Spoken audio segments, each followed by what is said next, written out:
Welcome, everyone. Hello. Here we are, Farmcraft 2025, the Land Demand series. And here we are at a fantastic live stream once again to celebrate submissions that we've received and to unveil new challenges and, in general, talk about Farmcraft.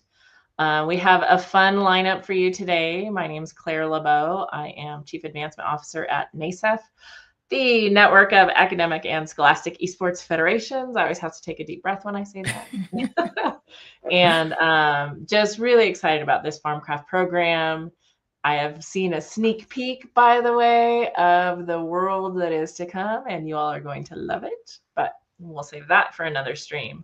Meanwhile, we have some build challenges that we're going to be talking about today. So let's find out who the rest of this team is, because up in that upper left corner, we have an interesting set of people that we don't usually have. So we'll do the round robin. How about if we go clockwise? Eric, you go next. I will jump in. So hello, I am Eric Leitner, go by River, and I am the education content producer for Clever Lake Studios, former educator, classroom educator, former district STEM and computer science lead for Broward County. And now I get to do this fun stuff and play Minecraft for a living. And, you know, I get to all of that. We'll do a quick introduction because I assume they've watched the other videos, right? Like if they're getting to this video, they've watched the other video. So I'm going to jump over to the guy who lets me do all that stuff. Yay. Hey, everybody. Brian Clevy, call me Clevy, founder of Clever Lake Studios. Just really excited to be doing this. We love to find video games that kids love to play, and we like to sneak in the vegetables, but don't let any of them know, okay? We won't. They're not listening at all right now. So now, without further ado, I'll hand it over to that crew above. Hello, everybody. My name's Nico. I'm the team captain for the Minecraft East Tech Build Techs. I'm team captain overall. I have a good 8 teammates. They're great. I love them all. Moving on to my next teammate. I'm Jacob. I'm like his main guy. Been with him since we started it, and I help him with most of the stuff that we do. So, yeah. Howdy. My name is Hannah Hill, but I go by Raina, and I'm also part of the Team Silly City, and I'm also the captain of Team Silly City. I'm Allison, and I'm also on Silly City. Excellent. Well, we invited you all to join us today because on our last stream, we shared some videos, and I believe the exact phrase we used was gold standard. Oh. That when you built your creation, it demonstrated exactly what we were looking for. And then when you submitted your video, it had a ton of information. One of Eric's favorite things, it was not a shaky video. We did not get dizzy watching it. So the video itself was good, but then especially the information that you conveyed was really good through that. So before we move on to our content for today, I'm just interested to hear a little bit of your process. If you could give some advice to other teams who would like to reach the standard that you have set, what kind of advice do you have? Maybe first for how you work as a team and how you complete your builds. All right. So if number one tip is always do planning, right? As soon as we saw the challenge, I advised my entire team to start doing research. We researched the prettiest and the best looking or the closest crops to us, and then from those we chose 4, if I'm correct. And we decided to build those. And then our architecture team, so me and Jacob, we planned it out in the world with wool. I love doing that because it helps me gather my thoughts, almost like a math graph. It just helps me gather everything. So most important thing is definitely planning. Building is always after planning. Yeah. I really like how Nico added the planning part because I too enjoy planning. Like instead of doing wool, I like drawing it out on paper, perhaps like sketching a rough draft of my build. I also add like collaboration, like make sure to communicate clearly with your team what you're gonna do and share the information that you learned. I think so too. I love that you're talking about using wool. I'm assuming that you use colored wool in the world as markers for where things are going to go. Is that correct? Yeah, so when I was building, I marked out like the field for corn with yellow wool, the area for cactus or cacti with green, almonds were white, and then all those buildings I made with red or red or blue. So great little tidbit. When we're planning the Farmcraft worlds, we do the same exact process. We go into the world together. We start placing blocks here and there. We do start with a sketch, right? So we have like a little shared whiteboard because we're all over the place. So we have a shared whiteboard. We do this crazy looking sketch, and then we go into the world and try to map out the size. And if you look at, it would be fun if we could find one, Eric. Maybe like if you're doing a screen share, maybe I can see if I can send you a picture. But our worlds before they get started just look like big blobs of colored wool, and then they get replaced with the actual build. So it's really cool that you're kind of like embodying like the process that we use professionally to build. Nice job. That's excellent. Did you know that? Build text? I did not know that. That was like, I learned that tip from many other people I've watched build. It's just like a way for me to gather my thoughts as well. And then as I started building over the years, it was just like implemented into my mind. And it's just how I do a lot of things now beyond Minecraft. Right. Excellent. Good point.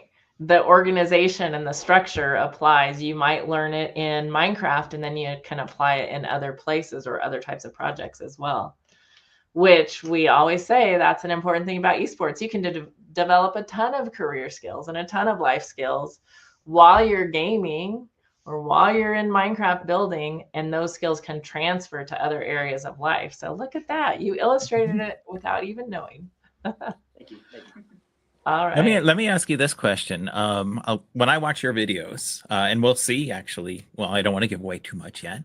One of the things that's really good that I always point out, like, and I try to stress this, and this has been stressed since the very first season of NASEF. It's always in the notes. It's always at the bottom, like, please. And Claire mentioned it was like the one thing that I always see students do. And even when I watch YouTube streams of professional, Minecraft players, who do that, as, the streaming is their job, content creators, they'll take the mouse and they'll like circle things with the crosshair in the middle. And of course, now the camera is shaking everywhere and it's driving me insane to watch it. Your camera shots are like they're smooth, they're panning. How do you decide what shots you're going to do, and how do you make sure that it looks that way in the video, and that it corresponds with the research and the content that you want to include? When I think about those shots, I always think about how I want to look at this as if it was like a painting. When I'm building, I use a lot of oil paintings as references because I think they look very nice. And I just look at it like how I would want a painting. I know what I want to be in my main frame. I know what I want to be in the background. I want the whole thing to be busy because it's a farm. And this is how I think. And then I just like kind of map out like my, I guess, flight path, how I want to do it. And then I just fly around and I just do that.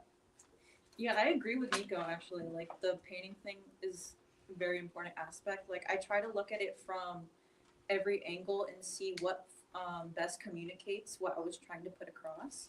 And I also have a lot of YouTubers as inspiration. Like when they show their builds, I kind of wanted to like replicate that in a sense. So what I did is I also flew across the map, and then afterwards I edited the clips together.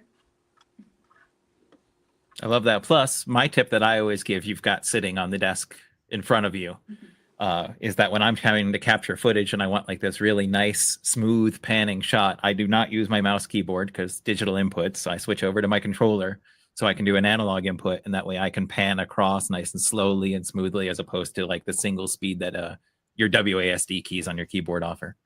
That's my tip, and you got it sitting there, so I figured I'd bring it up. Yeah. Excellent. All right. All kinds of tips from the team, and we appreciate your coming and sharing your experience with us. So we're going to look at a submission from the challenge that we put out last time around, and that was build challenge number 2, growing into your clothes. So not all farming is about producing food, as we know, and farmers have to make decisions about how they're going to use the land, what kind of crops they're going to grow.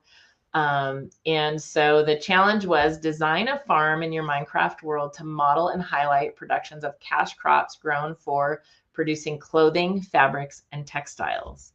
And so I know Eric has looked at the submissions and shared a very good one for us today. Eric, do you want to tell us what stood out about this one to you? Or do you want us to watch? Honestly, I think we covered all the things that stand out because I didn't know, who I was choosing. I was just looking at the videos and said, like, this one really stands out to me. And sure enough, some of the folks that worked on that video are sitting here in our stream right now. So maybe they want to talk about what they did for their video before we share it, or maybe they want to introduce this clip. It's like, the guest on a late night show. Like, you want to talk about the clip we're about to share? Yeah. First, I wanted to ask, like, is there any like questions you want me to specifically address, or just like introduce my build? Or... If I had to ask one, it would be, when you did the research, how did you decide? Because, I mean, there's probably a very long list of things that are used for textiles. How did you decide on the ones that are going to be in the video that we share? Well, I just like approached it with my usual thinking process. Like, I want to see what it is, like how it can help, and I wanted to see like the overall impact on the world it has. That chart we had assembled, it helped a lot also with my thinking process towards that, and I wanted to really make a lasting impact on the viewers or the audience on why it's important for these crops. I love that. And I'll be honest, I asked that because I learned some stuff from it. So I think we should share it, Claire. So you've got the control. The video's up. Let's take a look. Barstow High School Team Silly City Build Challenge number 2. Oh, pause. There we go. All right. Silly City Build Challenge number 2. Lotus silk derived from the stem of a lotus flower is important for their sustainability. Lotus silk is made by harvesting its stems, then extracting the sticky fibers within them to create yarn. It is usually found in luxury items due to the extensive labor needed to produce even a small amount of fabric. A kapok tree is a tree containing silky fibers and their seed pods. Kapok fibers are natural, renewable, biodegradable, soft, and resistant to mold. The prevalence of the harvesting of kapok fibers help maintain biodiversity and supports rural communities.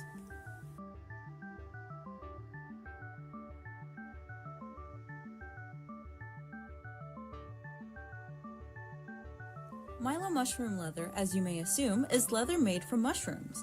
It is made from the mycelium, the root-like structure of mushrooms.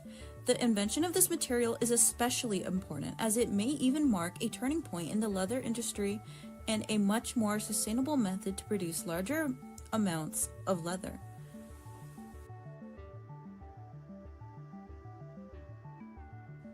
Tencel, a semi-synthetic fiber utilizing wood pulp, is crucial as it further reduces the need for harmful petrochemicals due to the fact that it is renewable. Tencel is used in several different types of apparel, like t-shirts to beautiful dresses. How each fabric is then processed is also an important aspect to the cultivation of crops for clothing. Food crops do not have to be processed in the same manner that they do. For instance, kapok seed pods must be manually opened to collect the fibers that are later spun into yarn for insulation or denim. Tencel is made by dissolving wood pulp into an organic solvent called cellulosic solution. Later, that solution is pressed to create long, continuous fibers that later become the fabric found in your t-shirt. In Milo mushroom leather, the mycelial cells of a mushroom are fed sawdust to be compressed and dyed into a material that may be found later in a leather handbag or jacket. Processing is the part that many don't consider when looking at an array of different clothing. Thank you for listening.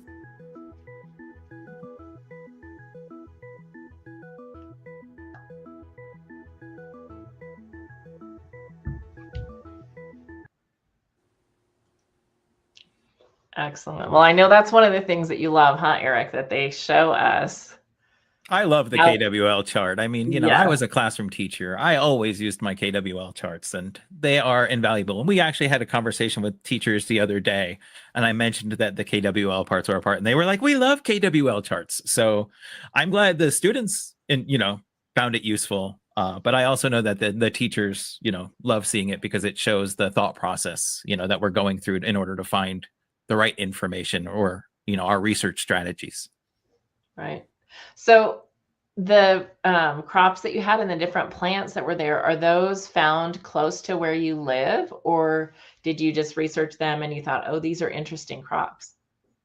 No, unfortunately, they're not close to where we live, but I saw the significance in them and I thought they were pretty unique, so I decided to include them in my build. Right. Excellent. Um, Any other thoughts? Oh, I'm sorry. Go ahead. No, you're good. I was Yeah. gonna ask, when I had them, because we don't really have like a teacher. We have our amazing coach Sanucci, but we don't really have a teacher. We kind of just doing it for the love of the game. And when I had them doing the research for this, I kind of just had them search the most unique things. I didn't see that close or proximity was like a part of the challenge, so I was like, we might as well just go above and beyond and just go as unique as possible and try to do things. A lot of these are found in like Asian countries, so like Thailand, China, the Philippines. There was only one that was found near California, and that was Tenso, because that is used mainly to make paper, and we're like number one. Got it. I was wondering that because I'm somewhat familiar with where you live, and I thought, I do not think that these are natural plants in that area, but you never know. Someone can bring seeds from a different place. So I think it's impressive that you looked outside of where you live. Also, both perspectives are interesting. What's available close to me, and then what's available all around the world, what's going into the clothing that we have. The mushroom farming is a unique one because, most often mushroom farming is done indoors because it needs to be moisture controlled. It needs to usually be darker. There needs to be a certain amount of decomposing material for mushrooms to grow, which probably doesn't smell great. I don't know. I've never been inside a mushroom farm or facility. Brian's shaking his head. Have you experienced this? Smells awful. Yeah. I have. Not far from you, Eric. Remember last year when we talked about the vertical farms? And there's a vertical farm that specializes in mushrooms not far from you. And I went there and went in, and it's amazing the quantity that can be grown in a vertical farm, which was a lot of what we talked about last year, was how much output you could have, and the crops turning so quickly. But yeah, the smell is a little bit crazy. Any other comments on the build that you would like to make? Eric or Clevy or students? They're like taking the the one thing that I will. Oh, I'm sorry. Go ahead. Like I was gonna say something earlier, and then he said it, and I was like, and then she started going. It's like they're just like, what? There can't really be much more to say because they're saying it pretty good. That's what my point is being. I mean, that's a sure sign of a good team if you're all sort of on the same mental page about when it comes to the content and how things should be organized and run and lead to a successful outcome, which you clearly have. The only thing I would add is the one thing that we always encourage, that's sort of the Minecraft side of things, is there was a lot of great use of things for not their intended purpose, right? Which we always sort of have to do in creative Minecraft builds, right? So you shared some plants that clearly had some sort of fruit or something growing off them, but that fruit doesn't exist. So lanterns, I saw, were one of the things that you used.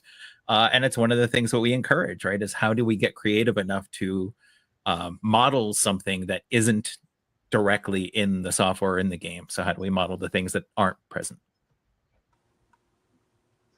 Right. For me, when I was making, especially the lotus plant was like the hardest thing to make. I used like anything that remotely resembled a lily pad. So lily pads, the both types of drip leaves, and then for the lotus plant themselves, I liked using I used glass pane, and then I had a white candle at the top of it to really emphasize like the flower. But for that, we're really focusing on the stem. So I got really lucky because I just remembered that they added the cactus flower to Minecraft, and it really resembles a lotus. So I just placed grass upon the water, and I just placed the cactus flower there. For the corn, I feel like I struggled a lot because I don't feel like there's a lot of things that really resemble corn, but like we really pulled through with that one because I feel like it still looked great overall with the bamboo and the green glass and fences. Yeah, was that the one with the candle? Well, the corn was the candle in last week's one? No, last week's the corn, we made it with bamboo stalks, and they were usually about like 3 blocks tall. Some of them were closer to like 6 or 7 blocks tall, and then above a lot of them there was the bamboo fences. and I feel like that really helped accentuate the corn because the vibrancy of like how green the stalk were compared to like how pale the yellow was, it looked really good. It did look good. Yeah, It I looked thought that great, was yeah. creative. Yeah, I like that. Oh, I also like to consider like color theory when doing my builds because you need to like consider what's gonna catch the eye of your audience as well. I love hearing that. And honestly, the number one thing is to the viewer, right? Is it identifiable? And like, of course, like, you know, as soon as we opened up the video and we saw that, like, we knew we were looking at a cornfield, like immediately, like we didn't have to guess, like, you know, or wait for you to explain what it was. We knew what we were looking at. And so that is always a sign that you've used things in a creative way that also well represents the thing you're trying to create. yeah. So for the other team members, I'm curious if you have anything to add about the process from the research, like how are you dividing up the research? And then we've heard a little bit of description of, you know, choosing the different materials, but how do you go from what you have researched and the ideas that you have and then take that into Minecraft? So the research is like, I mean, we kind of divide it pretty well between each other. Like we have like, oh, you're gonna probably work on this and that, but like we also have like more like group ideas of what we think we could work on that would be good for the Minecraft, like what could be put in a Minecraft world. And then more or less like working on like putting them into Minecraft is just taking what we have that we thought would work good into Minecraft and then just, yeah, pretty much. Right. Is there anything that you tried and then after it was built, you were like, oh no, that's horrible? Was it? Well, when I was doing the cornfield, I tried just glass panes at first, but because the translucency of those glass panes, it didn't really look vibrant compared to our output. Oh. Yeah, I tried for the stalks. I tried like anything green, and I was really hoping I could find something. But even like the feathers, I guess you could call them, on like on the top of the bamboo, really helped sell it. So we both ended up just going with that one. Yeah. Excellent. All right. Well, we are going to unveil the next challenge. So, drum roll, please.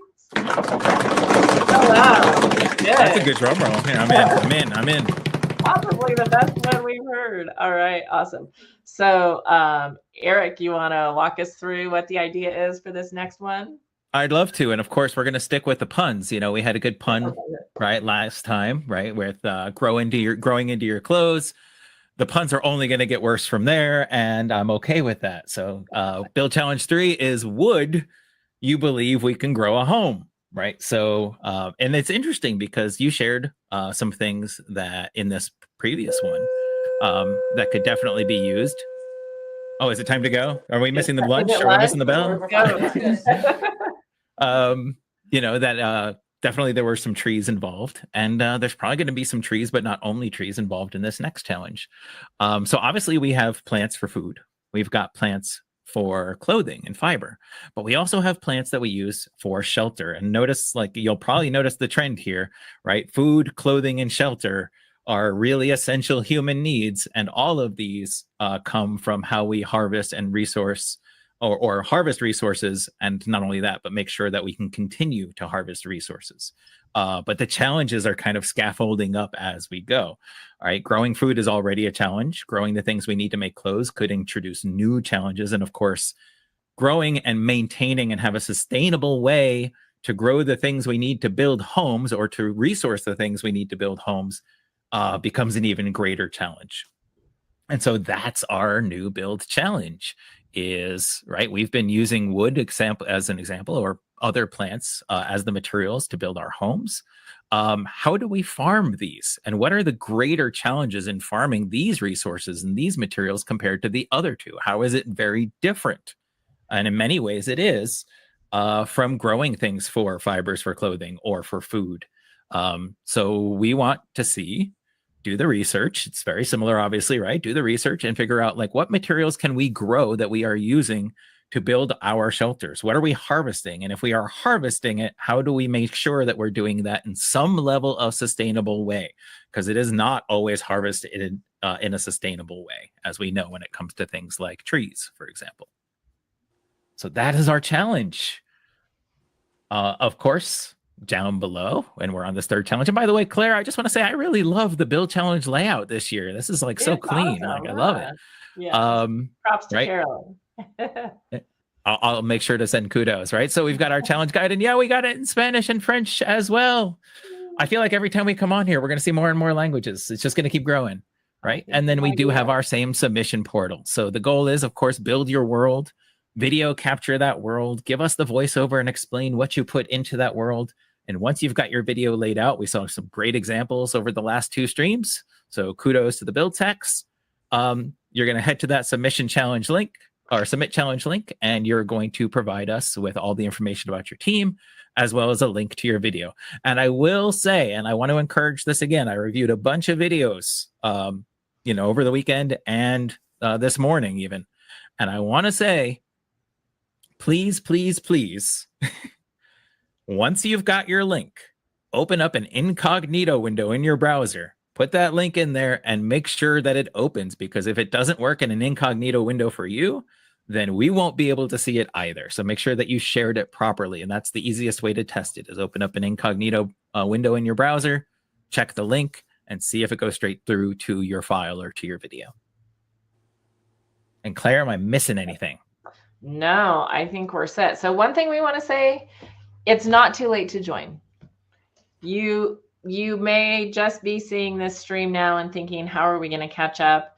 Do the current challenge and then prepare and move on to the regular season, because we would love to have more people join and have the experience that our build text team has had and many others in doing research and learning and being creative. And I heard so many different aspects that are blending science and art and all of these different disciplines together as the team was describing their process for this. And we just want to see more people take advantage of that. So please do register. Are we okay? I think we're okay. Before we go, though, and I've got this up, so I may as well go into it, because Clevy there was nice enough to share. This is our process when it comes to building out the actual gameplay worlds that are the part of the regular season aspect of that. So yeah, notice again, all wool for the most part that we lay it all out in, so we know where things are going to be.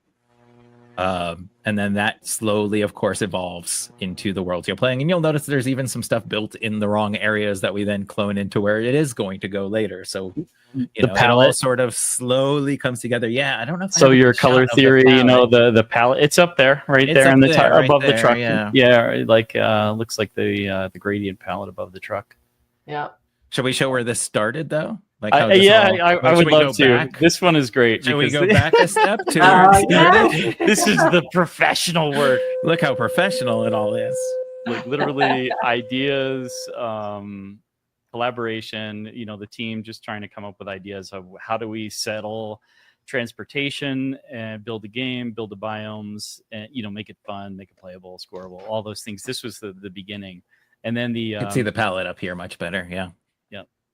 And then the twin motion version, we actually designed the first sketch of the world in twin motion, which is one of the 3D rendering tools that's built by Epic Games.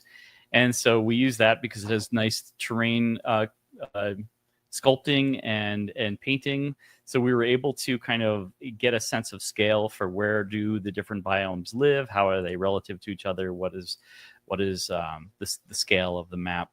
And so you'll see, if you look at the transportation season, which was 2 years ago, you'll notice the final Minecraft map, which I don't think I included, is no, I don't have any images of that final one, but but yeah, that one is basically panned out to be just like it was sketched, except all Minecraft. Yeah, it's pretty awesome. I love this conversation today, how we've really gotten into the process, which I don't think we've dived into before very deeply. So it's great to see. Show us that little hand-drawn sketch again. That is you want to see the hand-drawn one again? I've got it here. Hold on. There we go. Yeah. Right. We're setting the bar super high. But this is the planning phase, right? Like we don't build right away. This is the planning phase right here. Yeah, that's fantastic. All right, excellent. Well, we are Let's see here. I'm going to share. We are going to circle back and meet here again on October 22nd. And that's going to be a very exciting day because we're going to launch the new Land Demand World. So, Eric, just in case somebody watching has not participated in Farmcraft before, can you describe the difference between the preseason, the build challenges we're doing right now, and then what is it going to look like once we're in the world? Absolutely. So the preseason is very much about student research, right? Starting to learn about the things that are going to be the talking points or the specific concepts that are seen within the actual regular season challenge world. And then they're sharing that knowledge by building and designing their own spaces, which we saw great examples of today. The regular season is we provide a game world, and then that game world has a specific challenge or task that is scored, and that score, and again, it varied season to season, and I don't want to give too much away, is sometimes how fast the challenges can be accomplished. Sometimes it's the amount of money raised, depending on whether or not like the idea was to grow the farm into something larger and make it more of a tycoon type game. And sometimes the score was, you know, the impact you had on your environment. So we'll see how the score is sort of managed and run this year. It's going to be a little different, but you know, it's going to contain some of those elements. By the way, Brian, during that process, did give me sort of a quick, very large image, my goodness, of the map from that season and what it turned into after all of that planning. Good render, though. But yeah, so this is a perfect example because when the regular season starts, you're going to go into the world that we make. Here's an example from a few seasons ago. And you're going to take on those challenges. And that's going to take iteration and practice and teamwork. And not to mention, you know, assigning tasks to specific players. It's going to take a lot of collaboration and teamwork. And the one hint I will give, and I want to give it now, the world has been made. The game is ready, even though we're not launching it just yet. But the hint I will give is this. We have to test these worlds a lot, obviously, before we launch them. And sometimes that means testing it as a team, you know, with all the players. And sometimes that means testing it individually to make sure it still works, even if I just take on the challenge myself. With a group of players that help build the world, it took us about 25 minutes, you know, the first time we tried to do it all together. You know, we could probably do better than 25 minutes, but it took us about 25 minutes. I tested it on my own, and it took me about an hour and 15 minutes. So teamwork is really, really, really going to matter. So if you're planning to participate and right now you're like, it's just me, grab some friends. You're going to need them. That is great advice. Definitely. Well, and our team build text there is a great example because we've seen now 2 different submissions from them. I believe the first was from the overall team and then the second was from a subset, but it's definitely beneficial. Okay. Are you going to do the spoiler? Are you going to do the spoiler? I've got one more spoiler. All little right. sneak peek before we go. A new. Oh no. The caterpillars have always reigned supreme in Farmcraft, and everyone has loved and hated them. So we have a new one. New crops mean new pests to deal with. You know, we've dealt with some pests that may affect our food crops, but it's time to consider the pests that may affect our things like our fiber crops that we use for clothing. Oh man. Yeah, we're excited. Yeah, awesome. Very exciting. All right. Nothing tops the caterpillars, and they're still there. You're not going to lose the caterpillars. They are a staple. Yeah. Well, and if I just look in my own yard as an example, we definitely have much more than only caterpillars who are trying to tackle and eat up everything that I am trying to grow and maintain beautifully. So that makes sense. All right, so we are going to see you all again on October 22nd for the next stream when we will be unveiling not just the new pests, but the entire world. So we can't wait to see you for that. And between now and then, of course, we have the challenge number 3. Would you believe that you can grow a home? So we look forward to seeing your submissions for that. And hopefully we'll have a couple of minutes in our next stream to share some of those submissions. I want to say thank you. First off, Clever Like team, you guys are amazing. The work that you do, the worlds that you create, the creativity. just watching. Oh, go on. Look at, I mean, seriously. Tell me looking more. Let me at get my mom on the line here real quick. she can watch this YouTube as many times as she wants. But for me, looking at that drawing and then seeing the amazing creations that you come up with at the end, it's phenomenal. And then not only is it gorgeous, but it is teaching really important lessons about agriculture. And so hats off to you once again. Iteration. Out of the park. Iteration. you know why we like iteration. Iteration rules. Yeah. There's one audience member who knows who that's for, but that's I want to give kudos to the students because whether they realize it or not, all of those things that you talked about, the planning, even the pre-world planning, and then the in-world planning, and then delegating the tasks and things like that, and determining what content is going to go in, how we're going to represent it, all of those things, those are the exact same things that we do, as you could see from that. So you're bringing those transferable skills to the table already. Don't be shy about those. Put those in your college applications, put them in your job applications. Yes, definitely. Thank you all students so much for joining us today. And we can't wait to see what you create next time. And to everyone watching, we can't wait to see what you create also. So good luck, have fun, learn lots, and we'll see you next time around. See ya. Bye.